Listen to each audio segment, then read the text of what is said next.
Hi there. Final Fantasy VII Rebirth's Corel Prison arc features an astounding variety of musical mastery from the game's sound team, and we're going to discover all of it today.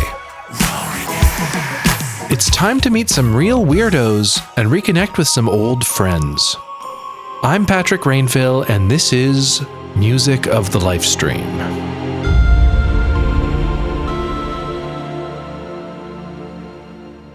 Dio has tasked us with getting to the bottom of the Gold Saucer shooting, with all signs pointing to it being a grumpy man with a gun arm as the culprit. As the party steps into an elevator, our guide, Cait Sith, gives us the lowdown on what's down below.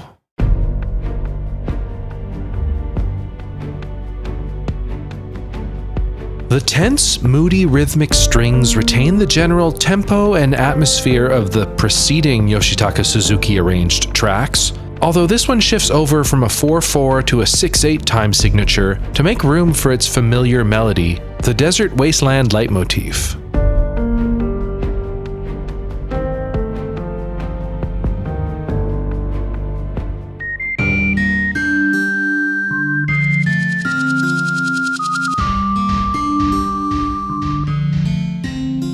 I'm pretty sure this is the very first instance of the Desert Wasteland melody in the Final Fantasy VII Remake trilogy.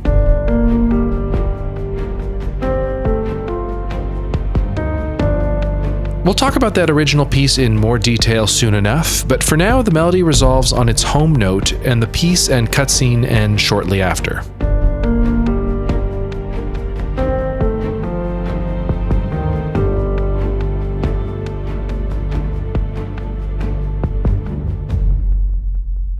Hopping off the elevator, we get one of the rarer types of rebirth sequences. One without music. Yeah, you really have to savor these because they really are few and far between. After the near relentless assault of quite loud noises at the Gold Saucer, this is a welcome reprieve and a chance to clearly hear the ever-present, non-musical sound design that is often so easily missed and suppressed.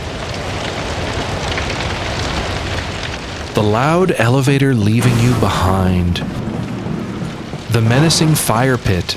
The jangling of Red 13's collars. The changing sounds of your footsteps moving from the elevator to the metal walkway, to the staircase, to the dirt ground, to the wooden planks on the ground. The hum of the desert wind. There is no music, but it is far from quiet. That, and it's paired with one of Rebirth's most underused strengths, its beautiful starry sky. I love this very brief interstitial sequence, bridging together Chapter 8's two very different but equally loud halves. Once we enter the Corel prison proper, our next piece begins.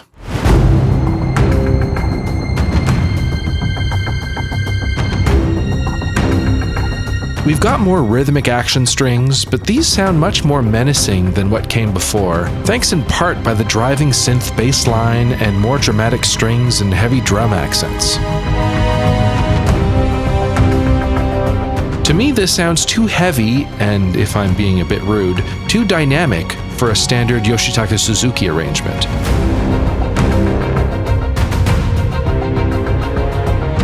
This has the punchy impact of a Yoshinori Nakamura or Shotaro Shima mix, and I would have put my money on it being one of those two who arranged this track. Luckily, I didn't put my money on them, but on a copy of the newly released Final Fantasy VII Rebirth Plus soundtrack. Huzzah, it is finally here. Yes, and if you haven't watched it yet, I've got a whole video going over what did and didn't make it onto the Plus soundtrack. I also introduce a couple Rebirth arrangers who'd slipped through the cracks of my series so far, so I highly recommend you give that a watch if you haven't yet. Anyway, one of the many surprises on the Plus soundtrack was just how many tracks both Masaya Tsunemoto and Shoya Tsunekawa arranged, much more than what the first OST would have you believe. And lo and behold, this track here is Shoya Tsunekawa as well. Yeah, of Zangan, Mr. Dolphin, Pirate Shooting Gallery, Red 13 Rocket League, Gold Saucer Dates fame. That guy. I knew Tsunekawa had range, but with a more traditional cinematic track like this one, I'm starting to think there's nothing he can't do. Anyway, in classic Rebirth fashion, this track is nearly a minute and a half long before looping, except it only plays for the duration of you walking up to Yuffie and Cait Sith, some 50 feet away. So there's no way you heard the whole thing. It reminds me of the very long and involved track that accompanied Cloud as he walked 20 feet to board the Shinra 8 at the end of Chapter 4. I called that track The Longest Walk, and was going to label this one The Longest Walk Part 2, except its inclusion on Plus reveals it is called Welcome to Corel Prison, which is not a very good name because the line Welcome to Corel Prison actually gets uttered during the next track. Yeah, as the next cutscene starts and the party gets ambushed, a short new hard rock track plays out.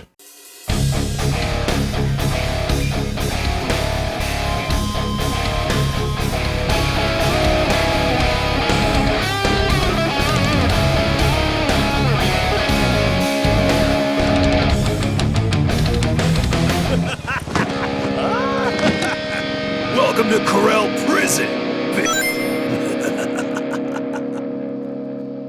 Anyway, following our very warm reception, we awake the next morning in a strange place where we are soon after introduced to our most memorable of captors.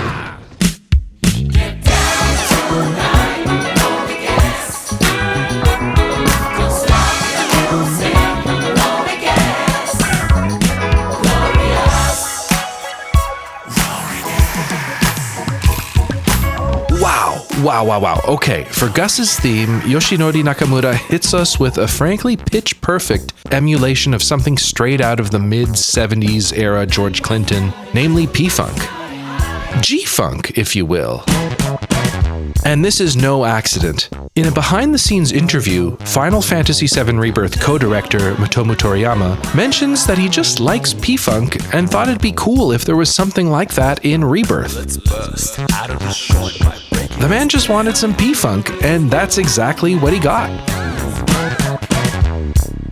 Nakamura's attention to detail is commendable too. From the backing vocalists and lead lines, the fat, stubby synth lines, the crystalline wind chimes, the clean wah guitar, and the downright dirty wah on the bass.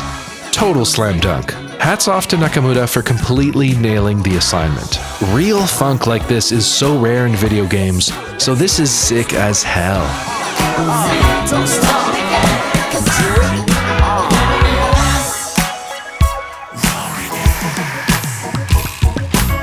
Funnily enough, there are actually two different versions of this track depending on which language you're playing in, but the difference is very subtle. Tell me if you can hear the difference, because someone had to spell it out for me before I noticed it.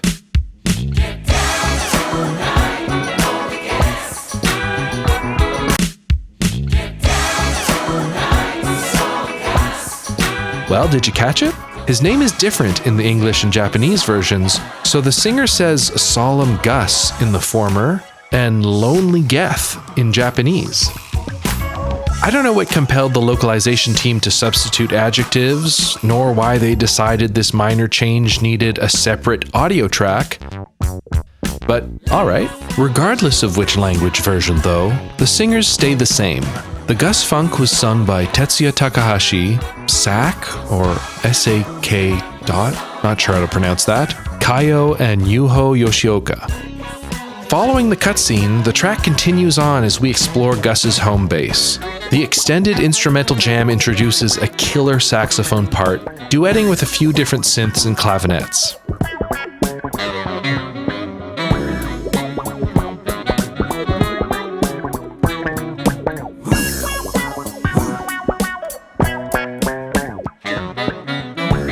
It's just so good.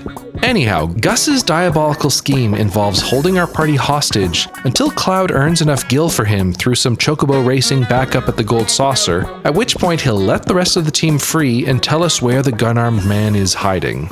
But to do all that, we need a bird, and as luck would have it, we have a bird. The cutscene introducing Esther and reintroducing Billy and Pico has a pretty interesting accompanying track.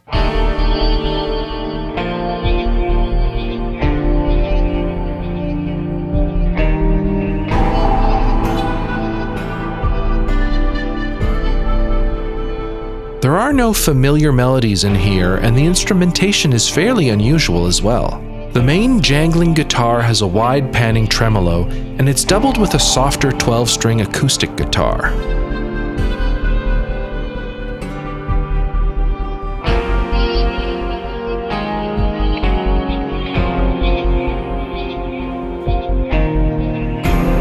It's a pretty atmospheric piece that does a great job evoking a desert area like the Dust Bowl.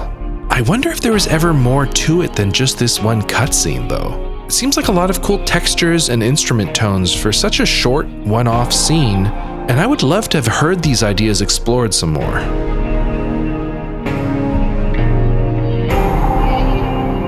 As in his Chapter 7 North Corel track, and very soon in his Corel Prison track, Masaya Tsunemoto is no stranger to blending guitar effects, so for that reason, I'm gonna hazard a guess that this is him too. Anyway, our new goal is to find some grub to get our bird Pico back into racing shape. Following the cutscene, the Corel Prison area theme begins.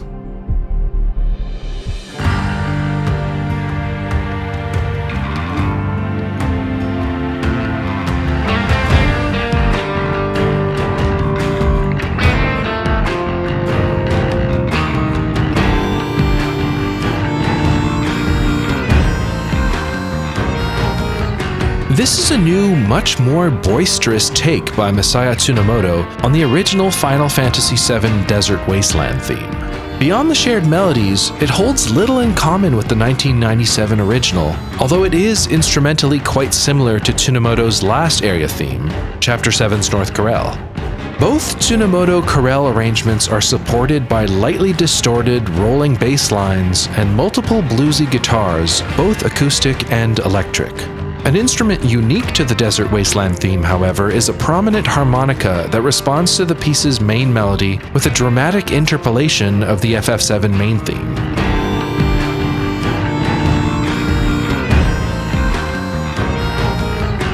Overall, it's really stark how much noisier the Rebirth version of this track is. The original Desert Wasteland is one of the quietest pieces in all of Final Fantasy VII and had such a unique atmosphere. From the lonesome guitar and flute to the near diegetic textures like intermittent rattlesnake-esque percussion, it's a piece that beautifully conveyed and complemented the accompanying barren, hostile atmosphere.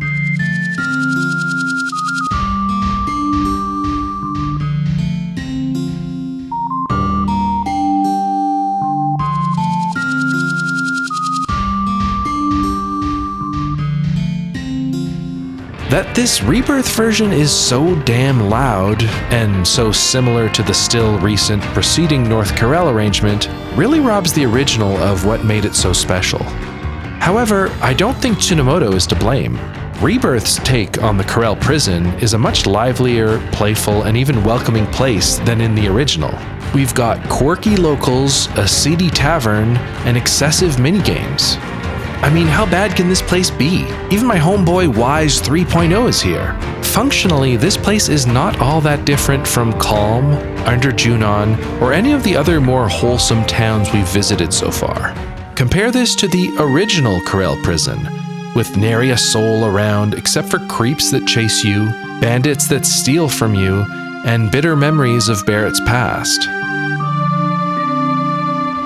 For better or for worse, this is not the same Corel Prison, and if Masaya Tsunemoto had done a Shotaroshima-style hyper-faithful HD arrangement of the original, it wouldn't have made any sense here. It's just not what this place is like in Rebirth, and so it's hard to find fault with Tsunemoto's decision to throw in heavy toms, bluesy harmonica lines, and twanging guitars to evoke the rough, rugged, yet oddly jovial place Cloud finds himself in.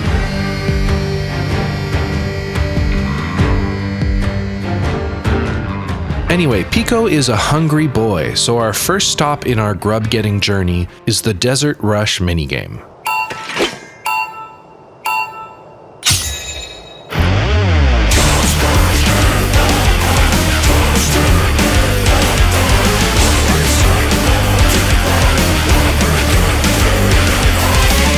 So the minigame where you're breaking as much stuff as you can and as fast as possible has a suitably heavy metal track to accompany the mayhem.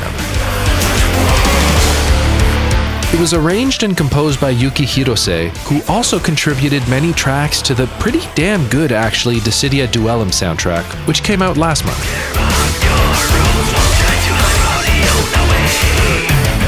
Yuki Hirose has been at Square Enix for nearly 2 decades, taking on all sorts of sound-based jobs throughout his career. Need some sound design? Some guitar? Some synths? Mastering? Some whistling? The man can do it all. Nobuo Uematsu gets a co-composer credit for the inclusion of the Prelude Arpeggio too. At first it's on a synth,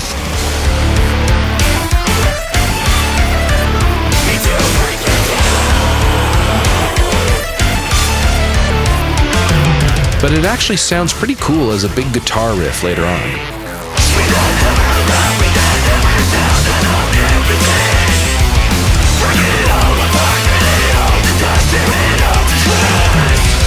This track was included on the Gold Saucer and Minigame soundtrack, and while the liner notes did not credit a vocalist, after some time-intensive research, I found an Instagram post from the Swedish musician Endigo announcing that she sang it. Her name is also in the game's credits, so that confirms it.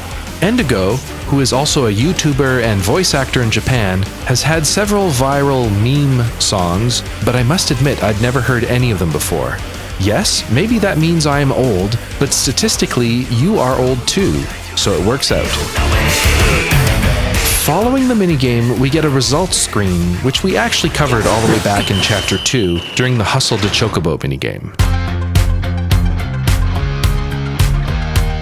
As we wander back and forth through Corel Prison, we can hear a couple diegetic tunes. The first of which is a punk band called The Hotel Men, whose name makes perfect sense when you realize these are likely off-duty employees of the Gold Saucer's spooky hotel.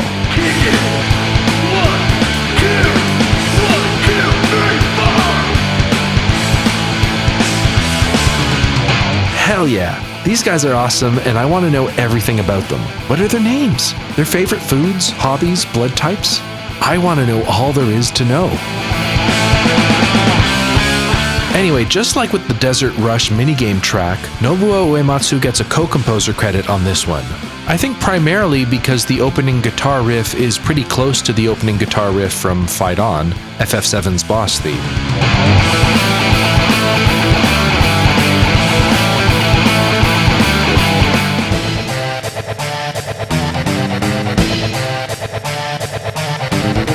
The track's co-composer and arranger, however, is Shoei Tokunaga, whom we also haven't discussed yet. Tokunaga's name shows up in Rebirth's credits as a composer and arranger, but his more important role is as one of the game's 2 lead sound designers. That's cool. And under Tokunaga is Desert Rush's Yuki Hirose as another sound designer. So I wonder if there was something about Corel Prison's development in particular that required the music team to pull 2 of the sound designers away for this section. Not enough metalheads on the music team or something? Anyway, this track is called Bail Jumper, which is the name of the bar just next door. Although, ironically, if you enter the bar proper, the track Bail Jumper gets drowned out by the main Corel Prison theme we covered earlier.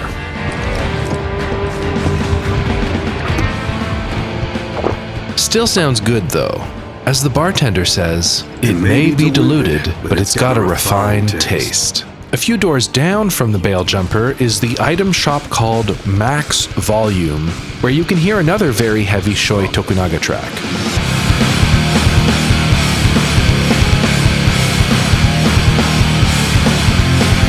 This one is sick too, and the production is extremely Crisis Core coded. But while Crisis Core's composer Takeharu Ishimoto is nowhere to be seen on this track, Nobuo Uematsu's name is right there, apparently.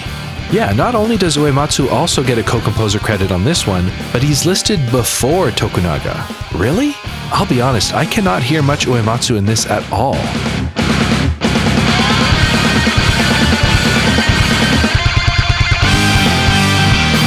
Like, at least in the Bail Jumper, the Fight On riff is quite prominent, but here?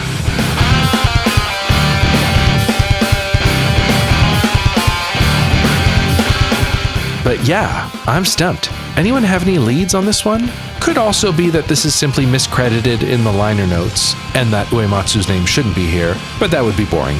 Would love to believe there's something hidden in there that's going over my head. Anyway, another piece of chocobo grub can be found after tracking down a fleeing cactuar. On your way there, you can hear the remake track Let the Battles Begin, The Hideout, which has some fun piano lines and earthy percussion accents, along with a Merc's Job when you get into a battle. Our next piece of food leads us to Conniving Caglio's Swindling Seminar, where we must deduce which of his underlings is telling the truth. Somewhat surprisingly, this side quest has its own theme, known as Way of the Vulture.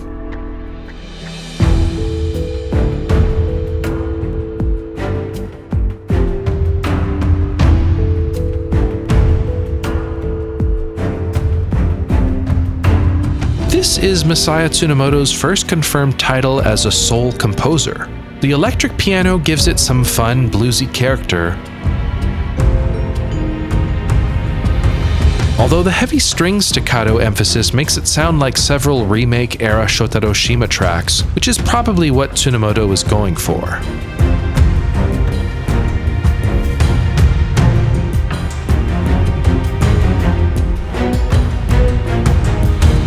Which remake-era Shima tracks? Oh, I don't know. How about Fallen Plate, which also plays here in Corel Prison as we make our way down to the Beast Battleground.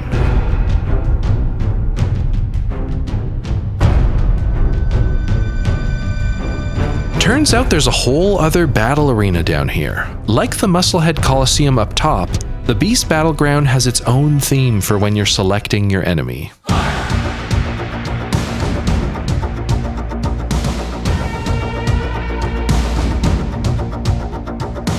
This sounds good and is unmistakable as a battle arena hype-up track. Like the Musclehead Coliseum one, it is surprisingly long considering how little time you need to spend in this menu. You're going to be in and out of there in no time, but the track doesn't actually get good until the 45-second mark.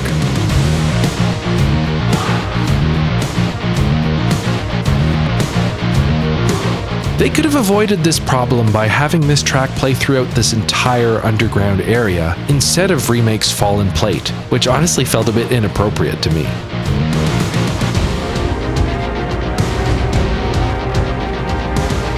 Anyway, cool track. Way cooler though is the track that plays once you start the first round of the Silkus tournament.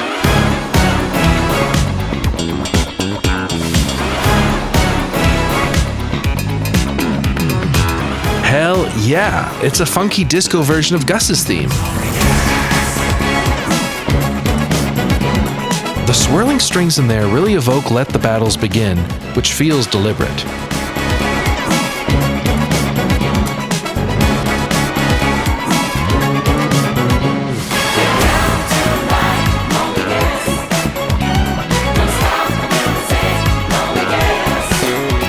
Very cool. And after the first chorus, we get a big new saxophone layer in there.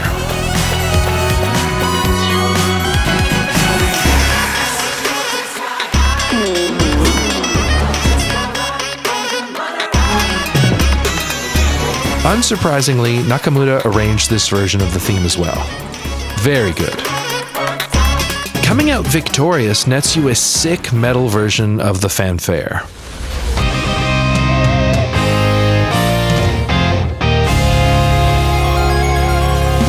It starts simple enough with a brief little nod to the Prelude ARP, but once again, if you idle on this screen long enough, this track really gets going.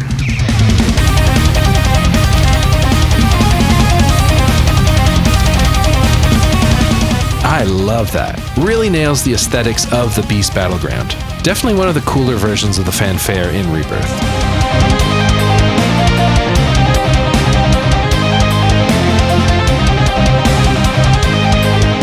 If you lose, it plays the same hyper-chill game over track from the Musclehead Coliseum.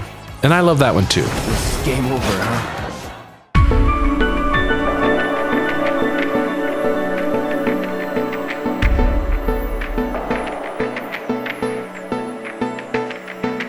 For the second round, it plays the Hotel Men's breakout hit, Bail Jumper. Unfortunately, while this should be a diegetic track, the sound source is omnipresent and the hotel men themselves are nowhere to be seen around the arena. So I'm really hoping they're getting royalties for this one. For the final round of the tournament, I hope you're sitting down because we've got another remix of Gus's theme.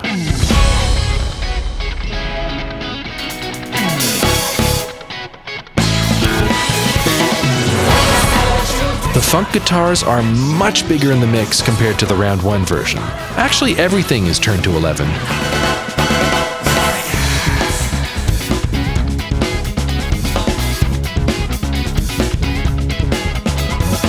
There's also a fun build-up that leads into a Xenobladian double-time chorus near the end.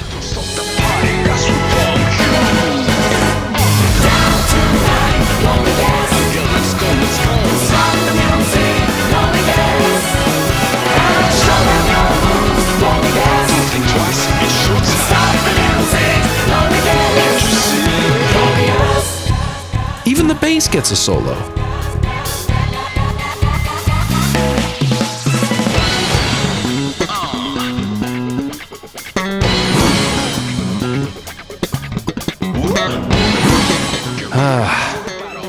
This game, man.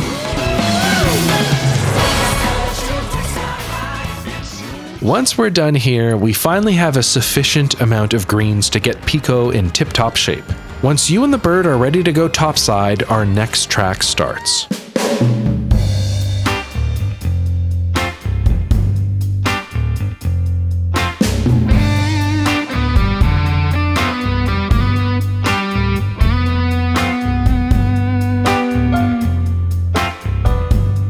And a howdy to you too. This is Shoya Tsunekawa's relaxed take on the classic Chocobo theme. Nice to hear an organ in there. Same with the banjo.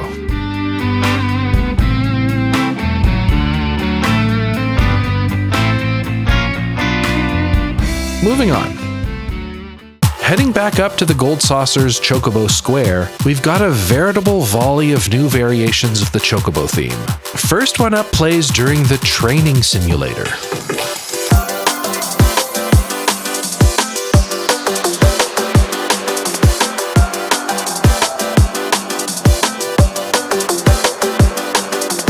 It's a fun, sort of chill breakbeat version of the theme.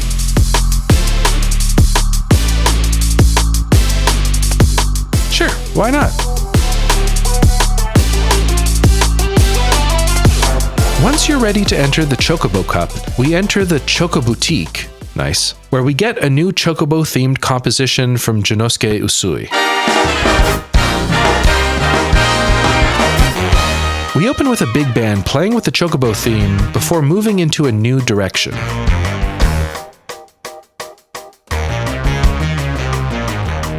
Ooh yeah, this is smooth. Usui's channeling some old school Mario Kart stage select kind of vibe. We've got like a Japanese jazz fusion type of arrangement with a very chunky brass and synths doubling each other. Love it. We've also got a lead trumpet melody that we'll hear again shortly.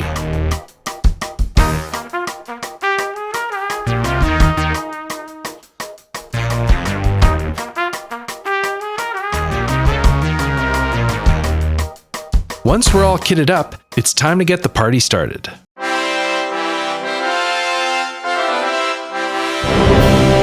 Pretty fake-sounding trumpets usher the prelude to the race. Their melody is a direct callback to the much better-sounding solo trumpet we just heard in the previous track.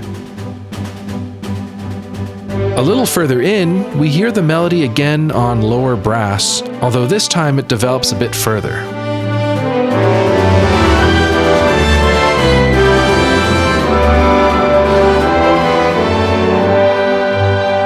This track is timed to a cutscene that jumps between Cloud at the race, Palmer and the Turks watching in another room, and also Elena out in the desert.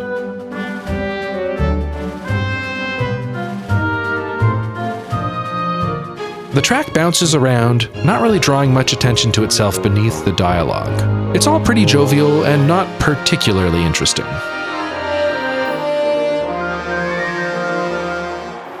Afterward, the race begins.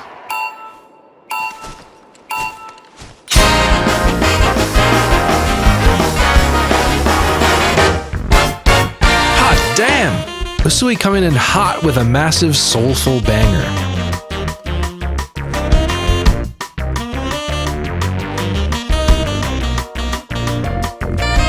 This sounds extremely good. This is so my jam.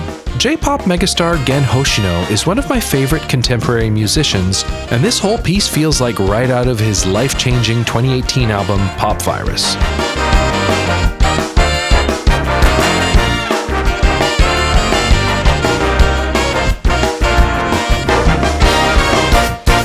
Which is way more than okay in my books. Usui is leaning into a very similar slice of very Motown-inspired J-pop, which I'm so happy to hear in Rebirth. Yeah, there really is something for everyone in this goddamn game. In this episode alone, we've had P-Funk, speed metal, country, punk, rock, disco, and soon enough, symphonic heartbreak, and my favorite genre of all time, frog dubstep. But I'm getting ahead of myself. Anyway, this track starts similarly enough to Usui's Chocoboutique track, although obviously things are a lot more exciting. He also introduces us to what seems like a second main Chocobo Cup melody.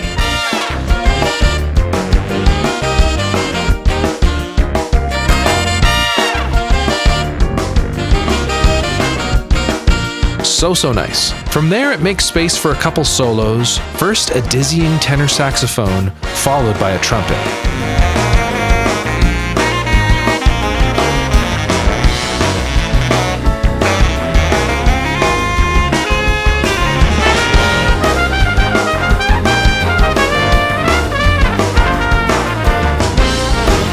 These lead us right into a feel-good chorus.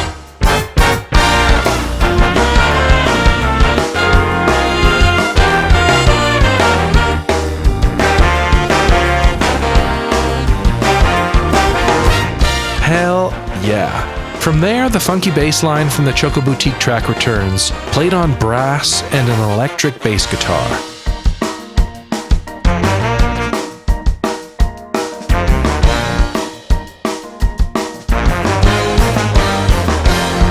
It sounds too good. Usui's mixes are just so clean.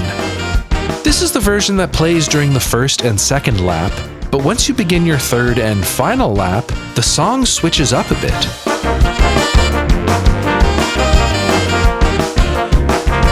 For one, we've got the Chocobo theme coming in as a counter melody during the verse.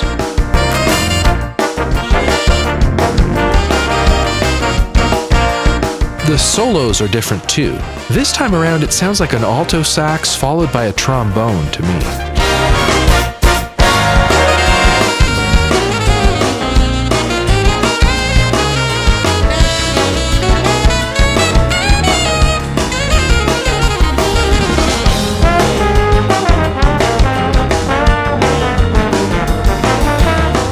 Once again lead right into the chorus, except this time the chorus is completely different. We get a proper payoff this time, with the chorus being a gorgeous arrangement of the main Chocobo melody, with inventive J-pop chords and luscious background vocals.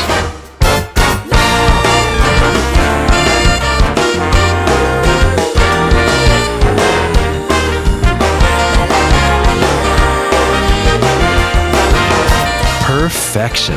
Junosuke Usui has just been on fire with his Rebirth tracks. Hats off to the guy. But we are not done with him yet. Once you win the race, we get another beautiful arrangement of the battle fanfare, with hints of both Usui's Chocobo Cup theme as well as the Chocobo theme.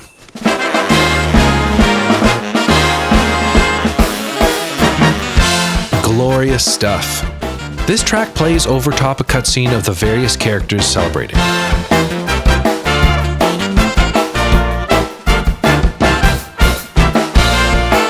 But hang on, what happens if you lose that race? Surely they wouldn't play such an upbeat track, right? Right. If you come in last place, we get a decidedly more dejected version of the theme.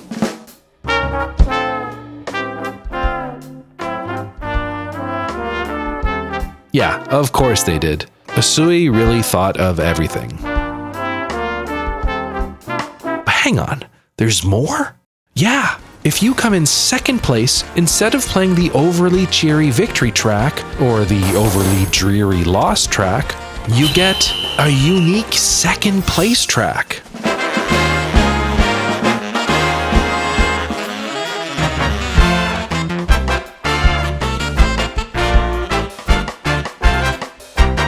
This one is quite similar to the Victory version, just everything is a tiny bit more subdued and muted. Just the right level of optimism. After all, silver medal is good enough. I said silver medal is good enough, okay?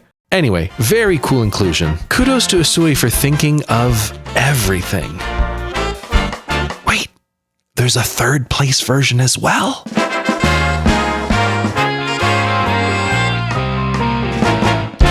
Yeah, dog, of course there is. Did you doubt Rebirth? And this one is easily the goofiest of the three. And throwing in the Good Night Until Tomorrow melody on guitar in there? Are you kidding me? Just too funny. So yeah, 4 bespoke, rank-sensitive post-race tracks, because why the hell not?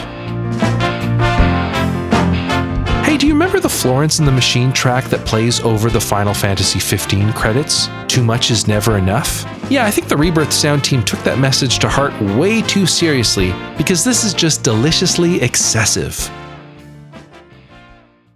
Okay, we are finally done with the Chocobo races. Actually, no, that is another bold-faced lie. There's one last variant that I found. If you get anything besides first place in this race, obviously for story reasons you just have to try again. Look, I signed you up for another race, so don't blow it this time. So if you fail and try again, it doesn't play Usui's Chocobo Cup First Call track, since that one leads right into that cutscene with the Turks and Palmer. It wouldn't fit. If you fail on your first attempt, the second time the race intro uses this track.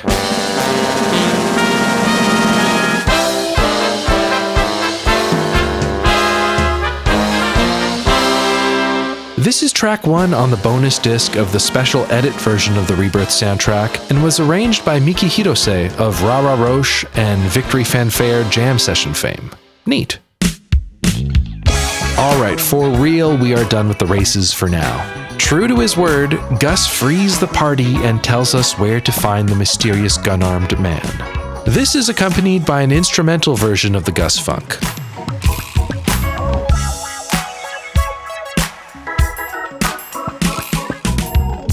It's the same mix as the original version, but with the many voices stripped out.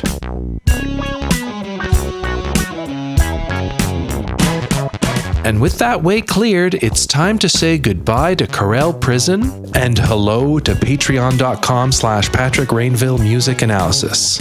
Folks, the Patreon is the only way I can continue making music of the live stream. I would be honored if you could take a look at the Patreon and help keep this series afloat. So check it out. I dare you. Anyway, the party passes through a tunnel to exit the Corel Prison and enter the Corel Desert. On cue, its wondrous field theme begins.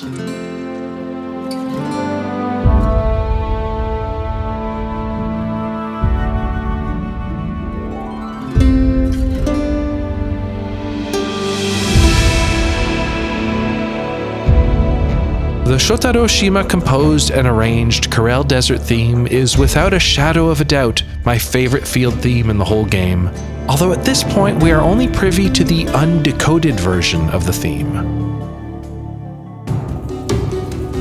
In my video on the Plus soundtrack, I mentioned that undecoded seems to be the name Rebirth is going with for the versions of the tracks before you've activated about half of the Remnawave towers in a given region. These undecoded arrangements are usually a little more subdued than the post-Remnawave versions, and this is true for the Corel Desert as well.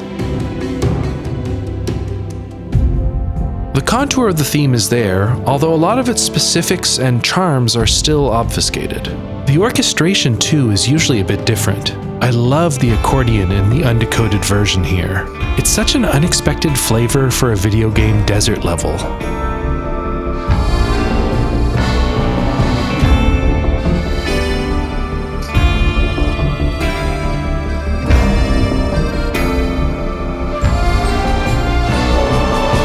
It's by no means worse than the post-Remnawave version, and in many ways I like it more. However, this being one of my favorite pieces in the entire game, I'd prefer wait until we have access to both versions before discussing them in detail. The same is true of the God Tier Battle variant, which, yes, you can hear at this point in the game too.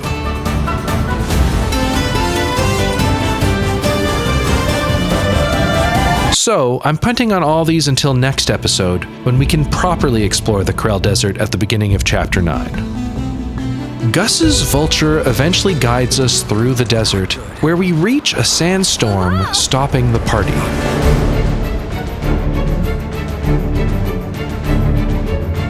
A brief dramatic cutscene track plays, likely by Yoshitaka Suzuki.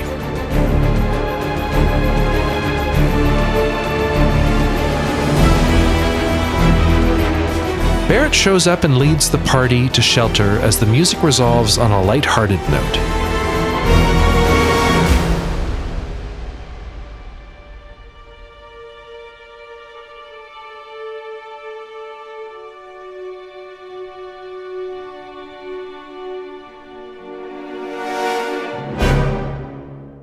Once Barret begins to recount his past with his best friend Dyne, a longer, more substantial piece creeps in.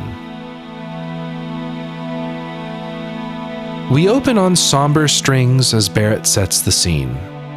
It was 4 years ago. The Corel reactor had just gone up. Once it cuts to a younger Barret and Dyne rushing to the explosion aftermath, a pulsing synth bass line matches their pace.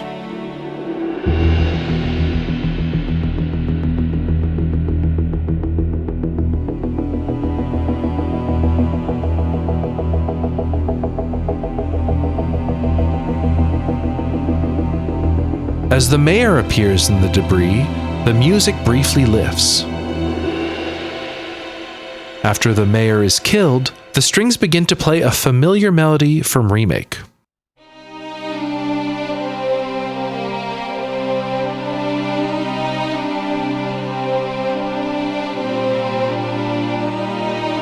We heard this same melody at the end of Chapter 7, during Barret's first flashback sequence. At the time, I described this as Masashi Hamauzu's Return to the Planet leitmotif, since that's where it first originates in Remake, following the death of an important character.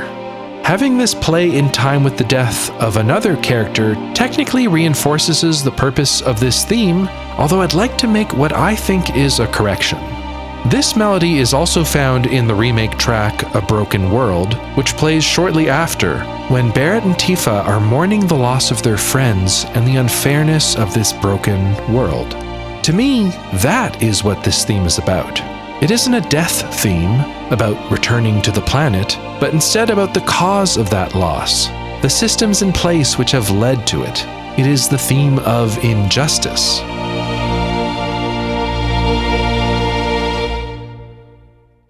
This also pairs well with my other Chapter 7 theory that the use of Jesse's theme during Zack's interlude scenes is the actual theme of death. Wouldn't make sense if Hamauzu had written two recurring disconnected themes representing the same thing.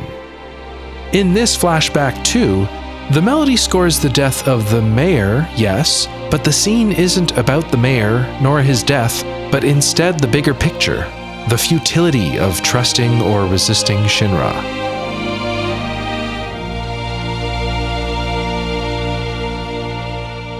So, long story short, going forward, I'm going to start referring to this melody not as the Return to the Planet theme, but as the Broken World theme. Anyway, as the scene returns to present day, the full Broken World passage continues.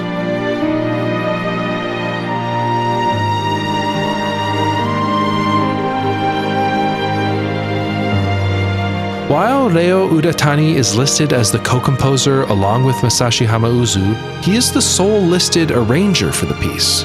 But to me, this section of the piece here doesn't just sound like the Remake track A Broken World. I think he's literally included it in his mix. The tempo is a smidge faster, but it's a subtle enough difference that speeding up the original file wouldn't cause any noticeable audio artifacts.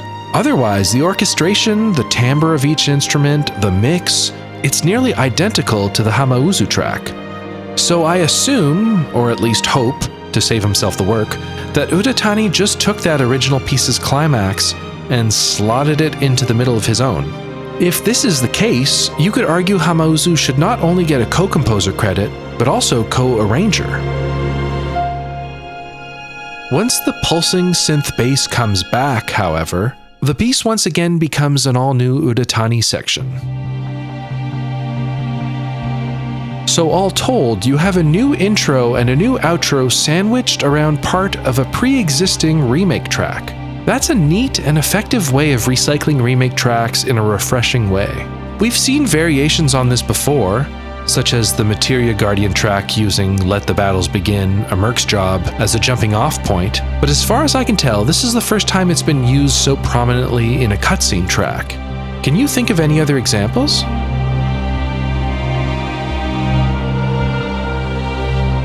Anyway, as the cutscene ends and gameplay resumes, the track forms a new loop point around this post-remake section outro. This is what plays as you begin your approach of where Dyne is. The outro also gently primes us with a new melody that'll be important in the upcoming scenes.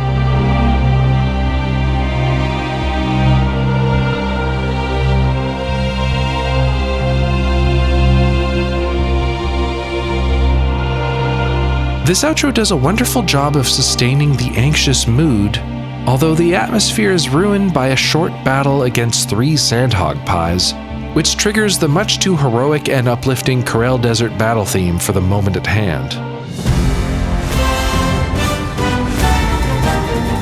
Bit of a buzzkill. Also odd, following the battle, the preceding track doesn't resume from the moody, looping outro, but instead restarts from the very beginning of the track, which was timed to that flashback sequence. Meaning you have this very dynamic cutscene track accompanying a relatively muted sequence. Not a big deal, nor necessarily a bad thing, but I think likely a minor oversight.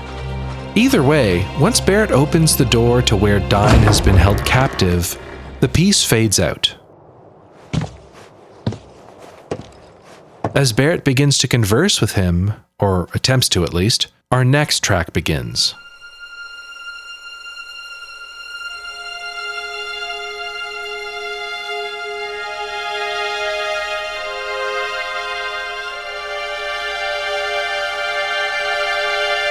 We've got new, tearful strings, although we're in a higher, more vulnerable registry than in the previous piece. There is some optimism here still.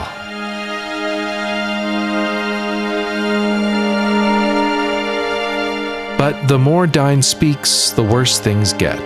The strings introduce some subtle tension as Dyne's delusions become more apparent.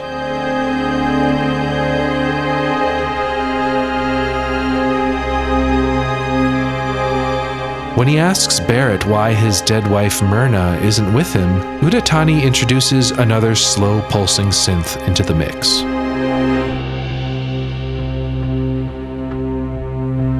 The new melody, first introduced in the outro of the previous track, also plays again here.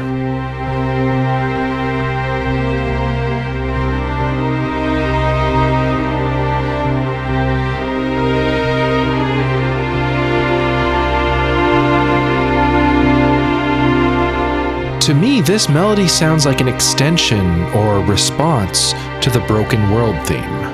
It feels like the two are in conversation, with this new melody repeating the prior's opening statement, and then adding a hopeful, optimistic, rising conclusion.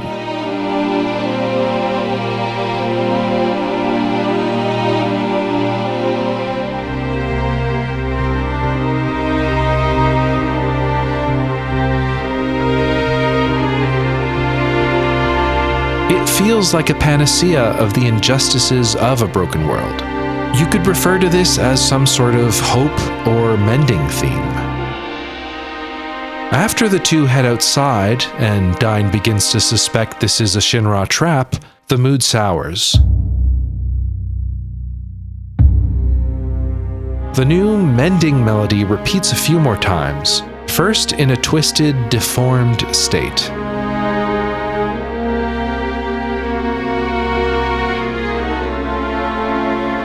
and then again with more vulnerability as Barrett tries one last time to help his old friend.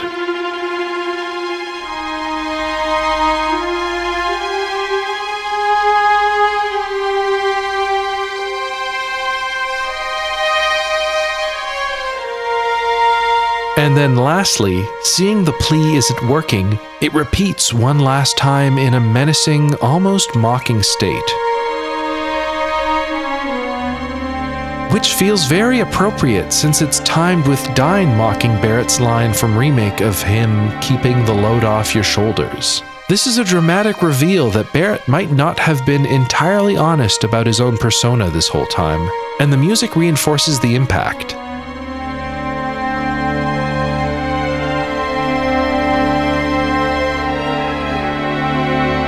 Without break, our next piece starts.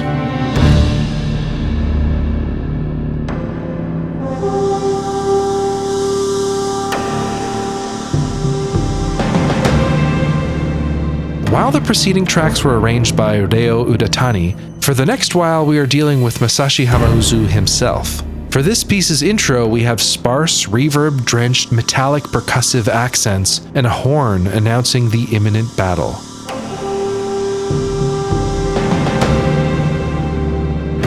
There is also a brief, unusual, fuzzy synth layer in the beginning, perhaps used to evoke Dine's fractured, fuzzy mind. As the battle begins, slow-building low strings, percussion, and horn lines set the battle's rhythm.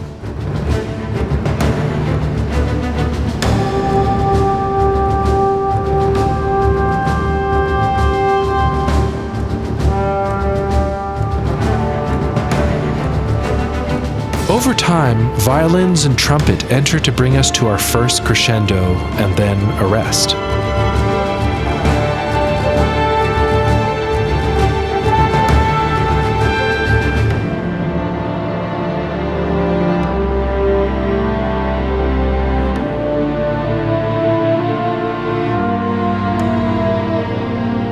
Very solemn and a stark contrast from how the last 7 chapters treated their boss fights. Think of how big and noisy every single boss fight has been up until this point in Rebirth. There's nothing triumphant or heroic here, simply reluctance and tragedy, both in the music and in Barrett's intentions.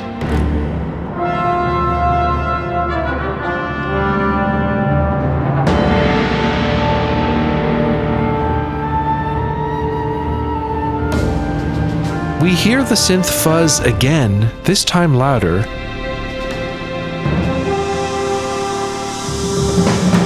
And at this point, I wonder if this sound has anything to do with the strange intro to the North Corel track we covered back in Chapter 7. If you recall, Masaya Tsunemoto's Mark of a Traitor abruptly starts with the tail end of a fuzzy synth cutting in.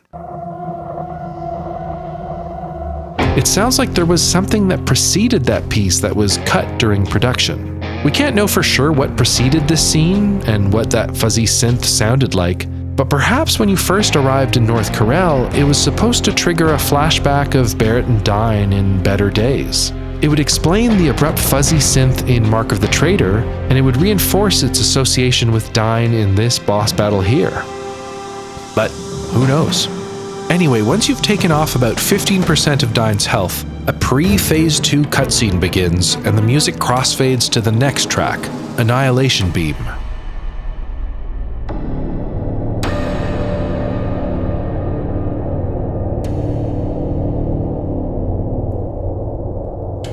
Ironically, while this track plays, Dine says the line, "The best of friends together again," which was the name of the preceding Phase 1 track. So just like the Welcome to Corel Desert track earlier in this episode, this is twice now where the naming scheme feels off by 1. Anyway, like the previous track, this one also opens with a lot of reverb on the disparate percussive effects. Intense reverb like this really conveys spaciousness, which is maybe symbolic of Dine's further alienation and distancing of himself from everyone around him.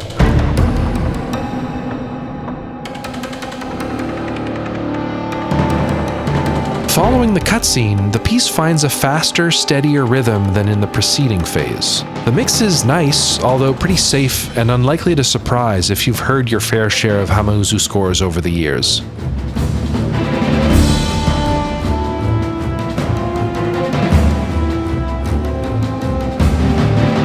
first swell introduces a couple new ideas, including some lovely flutes.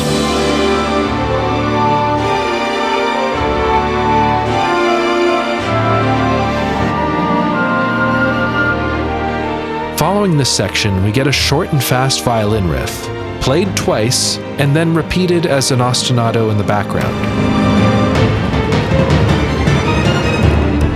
The riff is similar enough, although not identical, to the main ostinato pattern from Hamauzu's Arbiter of Fate Advent, from near the very end of Remake when you're fighting those mega whispers.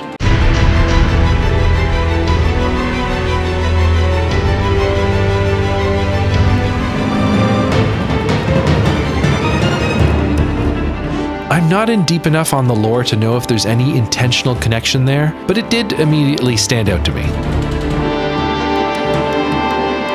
We get another percussive build-up before the piece loops.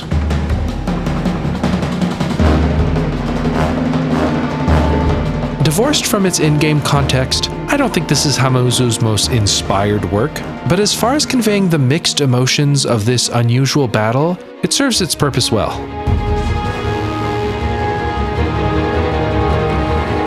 Having said that, Hamauzu sticks the landing for the second half of the fight. Once Dyne reaches about 60% health, it triggers the pre-Phase 3 cutscene and crossfades to the battle's third and final track.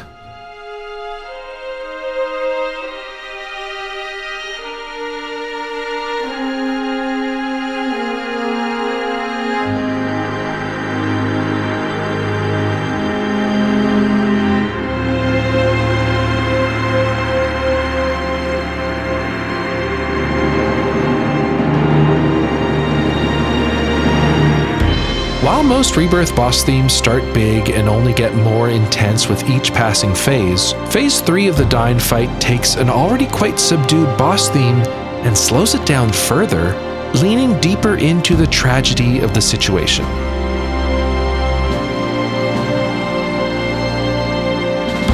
It takes a good minute of a lone, solemn strings section before the piece begins to build itself up. A slow and spacious, militaristic drum procession helps us find our tempo as Barrett tries to stay grounded. The new hope-filled melody I referred to as the Mending theme, featured prominently in Udatani's last track, is finally reintroduced.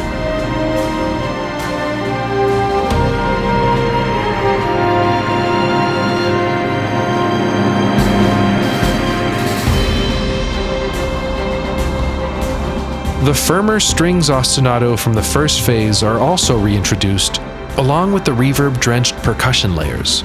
We're finding our momentum again, and this is reinforced with a strong new brass line.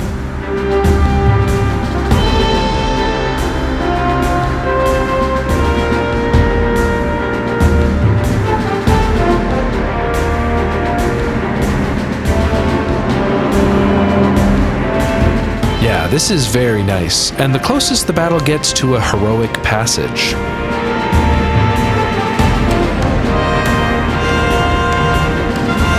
Long-held brass notes and faster timpani hits ramp up the intensity for the final section.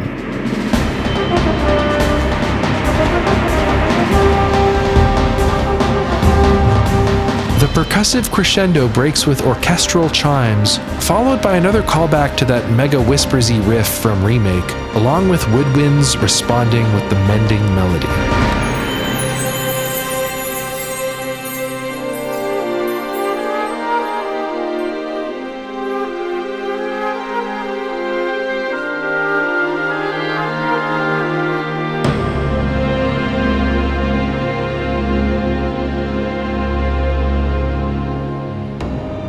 Very heartfelt and a wonderful finish to this reluctant battle.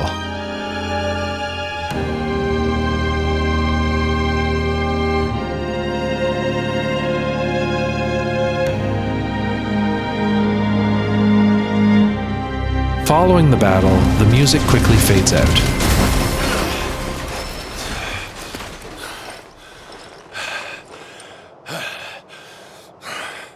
Dyne's minute-and-a-half-long post-battle speech lamenting the real Barrett is done in silence. It isn't until Barrett concedes that our next piece begins. Coward!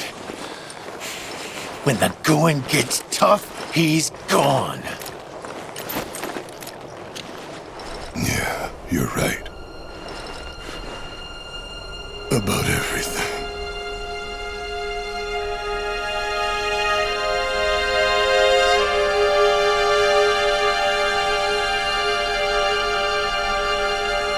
The opening minute of this piece is actually identical to the Set a Place for Barrett track that played right before the boss battle.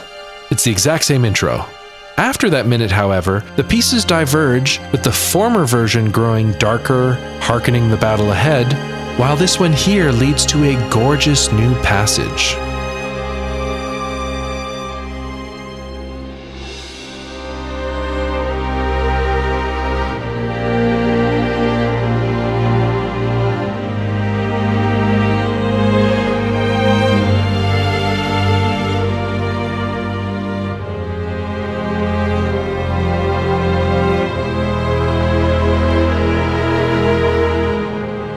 Yeah, this little section is so damn beautiful. Although it went over my head when I first played the game, since you can barely hear it over the wall of gunshot sounds. Shinra! Always Shinra!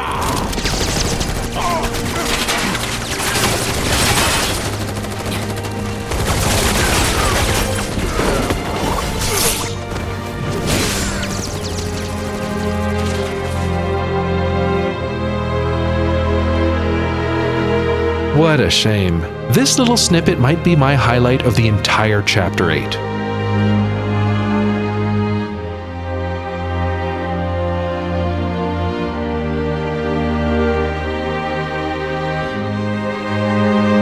Following the, frankly, really unnecessary gunshot interlude, we get the return of our mending theme, which this time ends on a hopeful note as Barrett corrects Dyne, telling him his daughter is still alive.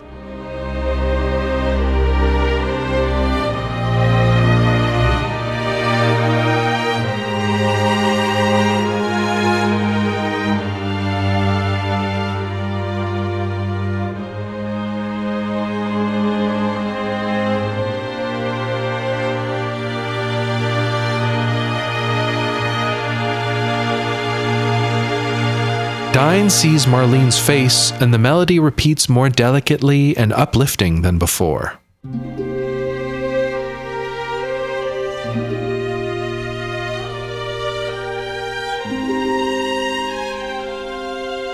Barrett explains himself and describes the weight of his regret as the melody introduces the most magical and mysterious of chords, the flat 2, before resolving.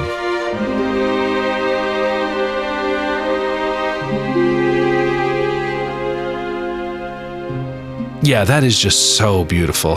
I'm pretty sure that's a flat 2. Can anyone correct me?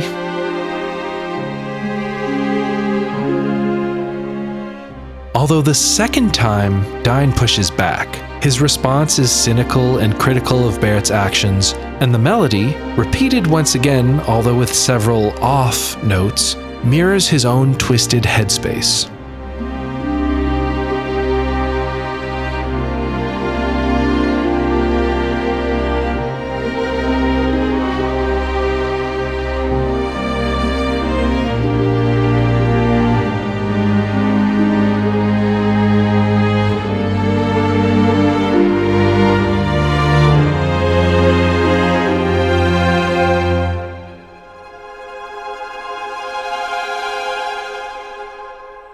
Uratani is doing a frankly astounding job of having the music be so reactive and representative of the conversation's natural tempo.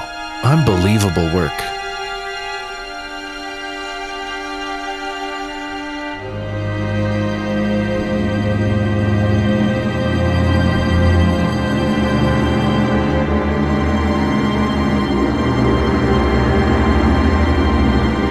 Whoa, I almost felt something there. Luckily, we got another bout of gunshot to satiate my bloodlust.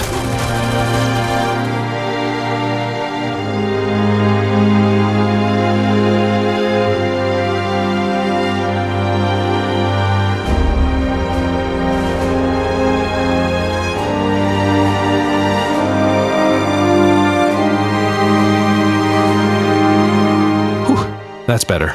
Following Dine's last stand, the piece heads for its big finale.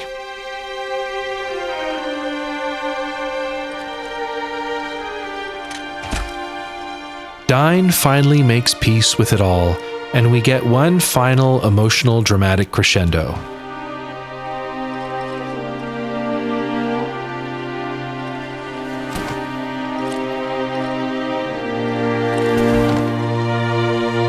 Our main mending melody swells one last time with sincerity and comfort. You carry that guilt, that weight.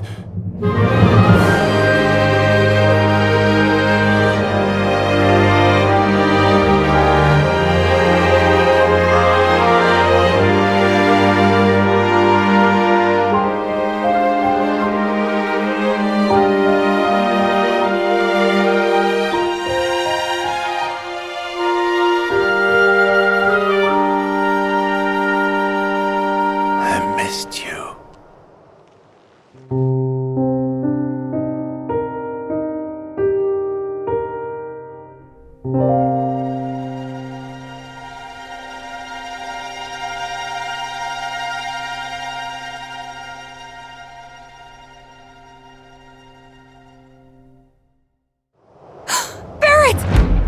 Oh, but did you think you had a moment to breathe? In Rebirth?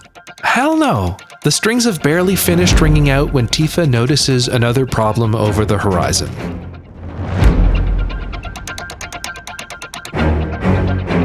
We've got another get from point A to point B action movie track that snaps us out of our sorrowful morning. It's a very rude and inconsiderate thing of them to do, but I suppose this is Shinra after all. As YouTuber Stoic put it in his great recent video on Corel Prison, the inhumanity of the machine that is Shinra does not stop or care for our feelings of grief. The bad times don't end just because we need a breather. Anyway, we've got chugging guitar harmonics and a gated synth ARP textures, which don't really go anywhere, but this is a transitional track, and I think its main purpose is to acclimate us to the more bombastic musical tone of Chapter 8's actual finale. Once you reach the conveniently open space, a cutscene triggers, along with an outro for this piece.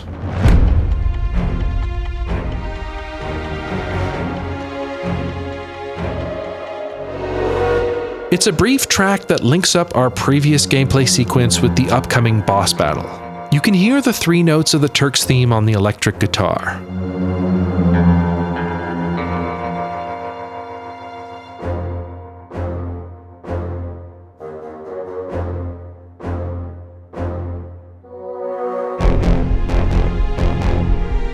Right as Elena presses the button, our next track begins.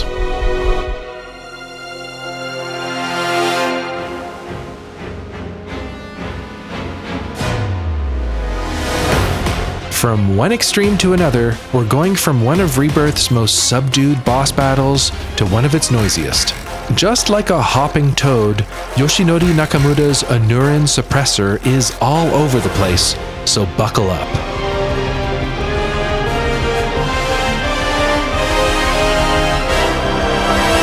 Following the rising Shinra leitmotif that closes out the intro cutscene, we move into a very gnarly 5/4 time signature as the bombastic orchestra strings and choir and even an electric drum kit set the manic pace. The piece grows and grows, first with realistic brass and then huge synth riffs.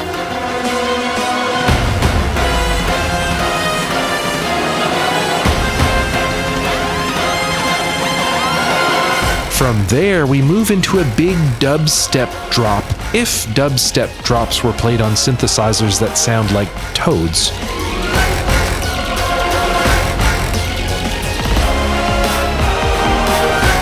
It really is a crazy mishmash that perfectly suits Palmer's weird-ass robot.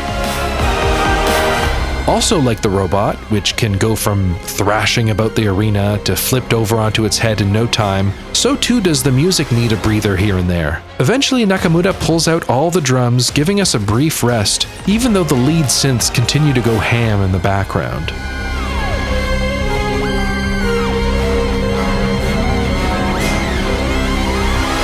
As we trigger phase 2 and Palmer begins to get frustrated, we get some very menacing dubstep drops.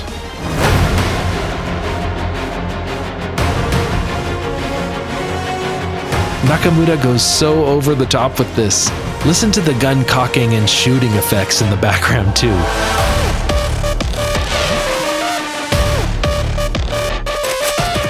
And then from there, it sounds like Doom's Mick Gordon writing some trap music. Holy fuck.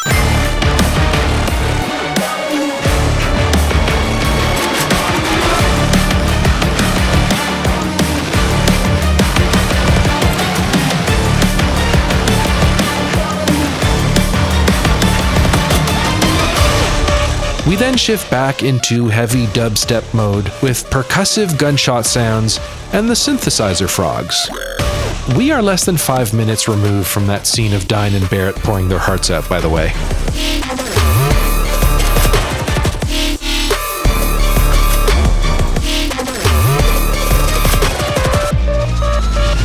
We end with some distorted, muffled synth arps and strings playing a minor key melody over top, because why not?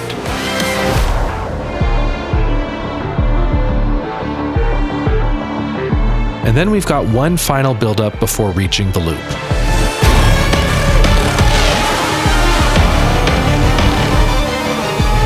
Once you get the finishing blow, it triggers a heroic outro featuring Let the Battles Begin.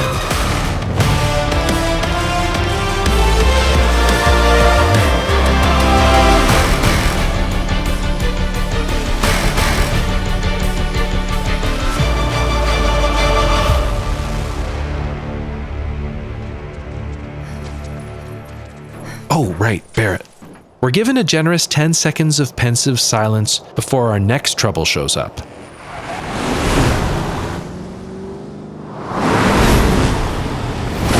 As Dio steps out of the red buggy, a very Takeharu Ishimoto sounding acoustic guitar and violin mix begins.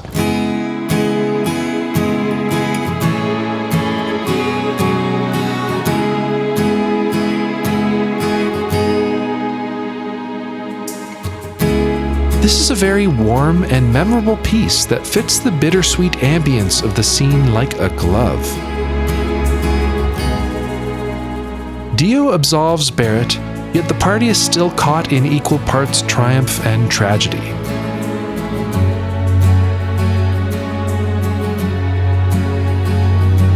This track wasn't featured on either the original soundtrack or the Plus soundtrack, which is a small tragedy. But on the plus side, it makes it the inaugural inductee of my top 10 plus tracks, i.e. tracks that I hope will still get released at some point.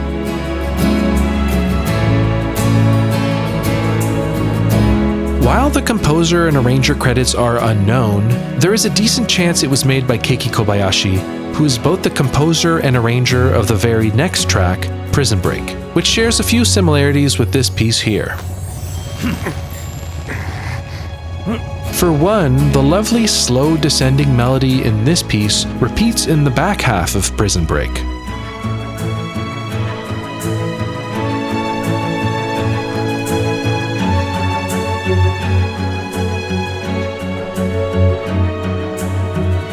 Secondly, and curiously, the Rebirth PC audio files labels this track here as BGM_gold_054_002. Gold_054 is the naming scheme for Prison Break's Phase 1, 2, and its outro. And yet this one here is smack dab in the middle of it. How curious. So it's possible that this nice acoustic track is actually just an unused bridge from Prison Break, which was repurposed a bit earlier. I can't say for sure, of course, and I try not to put too much stock into audiophile name inconsistencies, but it's kind of interesting nonetheless. And speaking of Prison Break, as soon as the entire party settles into the buggy, the camera cuts to Rude approaching as that track starts.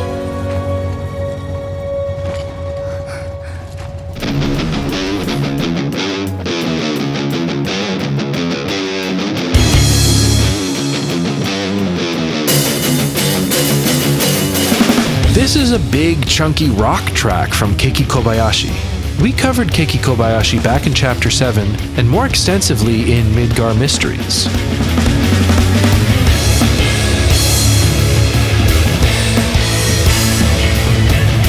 Like Remake, where he more or less contributed one composition and then dipped out, it's a similar story with Rebirth. Prison Break is Kobayashi's sole confirmed new Rebirth composition, although it's a rollicking good time.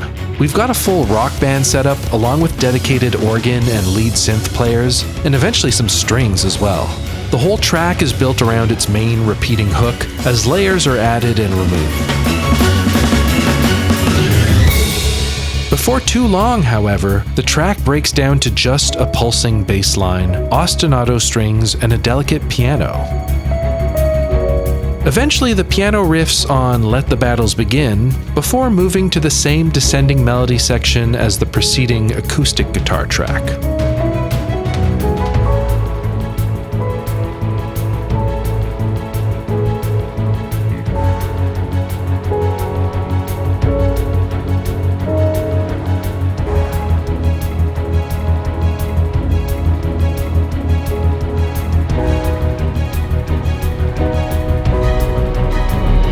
I like to think that, as Barrett is shooting these various Shinra grunts to smithereens, he's also ruminating on the day's incredibly heavy events. I mean, he has a literal gun grafted onto his arm.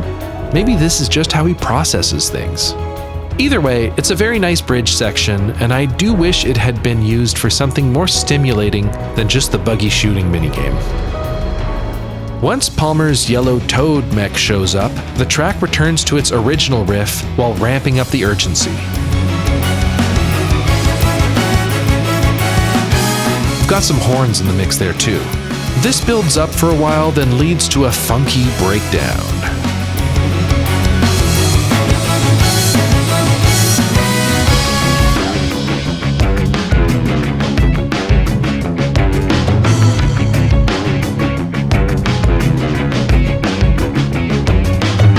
Yeah, that's fun. Once the Anurin suppressor is no more, the track shifts to its outro section for the duration of the cutscene.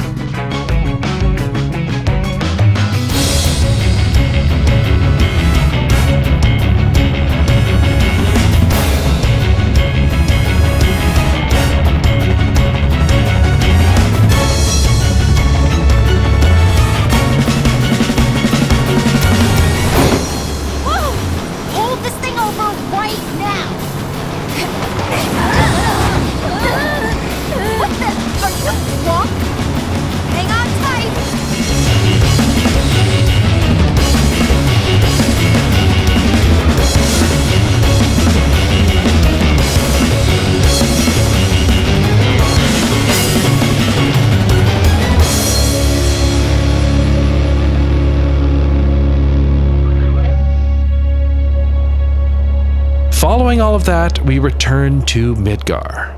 From Black, we can hear Reeve humming Cait Sith's theme.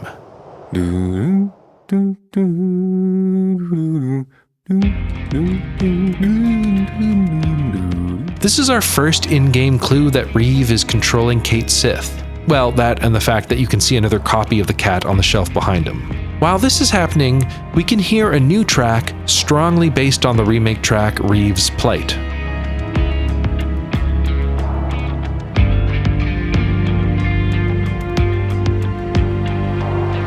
The remake version has the Cait Sith leitmotif layered into it, although not this time around.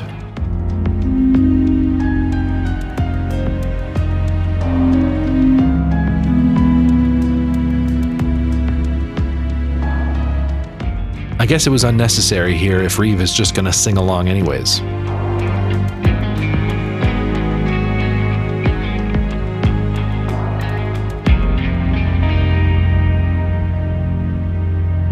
The scene then moves a few floors up to the president's office. Here again, Yoshitaka Suzuki continues his complete monopoly of scoring all of the Shinra cutscenes.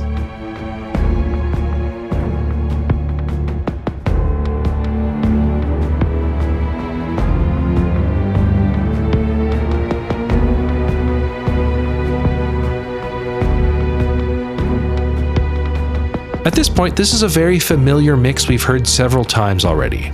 Things do get a bit more interesting as none other than the Glenn Lodbrok shows up in his office. Here, just like in the track The Wutai Emissary from Chapter 4, we get another slight variation of his much beloved, by me at least, theme.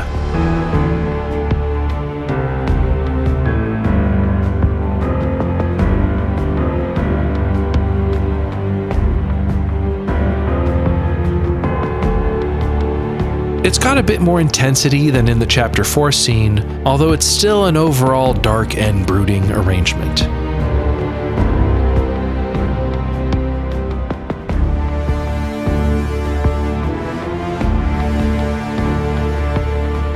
The track ends just like the Wutai Emissary did, with a very faint synth arpeggio decaying into nothing.